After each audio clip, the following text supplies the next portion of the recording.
ইতিহাস, ঐতিহ্য আর সংস্কৃতি অটুট থাকুক, সম্প্রীতির বন্ধন সবসময় জেগে থাকুক। এইভাবে জাল দিয়ে মাছ ধরা আমাদের ঐতিহ্যের অংশ। পাঠানবাড়ি পুকুরে জাল দিয়ে মাছ ধরে আর এই মাছগুলি ভাগ বন্টনে আমাদের জেনারেশন অবস্থান করছে।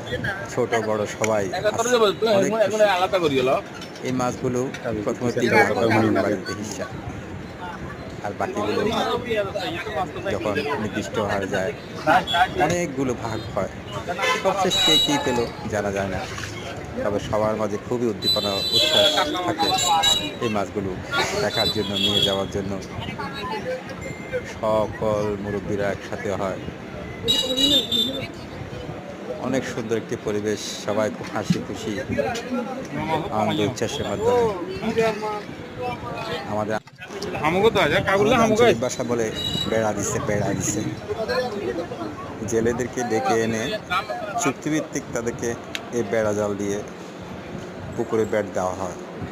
একসময় তাদেরকে অর্ধেক মাছ দেওয়া হতো, পরবর্তীতে 1/3 দেওয়া হতো, আর এখন সেটাও দেওয়া হয় না।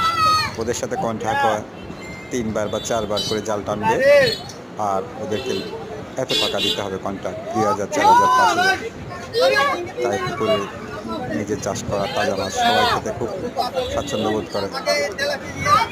আর সেই মাছের ভাগগুলি একবার দেখুন। একসময় হয়তো এই ঐতিহ্য ইতিহাস হারিয়ে যাবে, জেনারেশন জানবেও না। আর ভবিষ্যৎ জেনারেশনের জন্য এই উপস্থাপন, আজকের এই ভিডিও।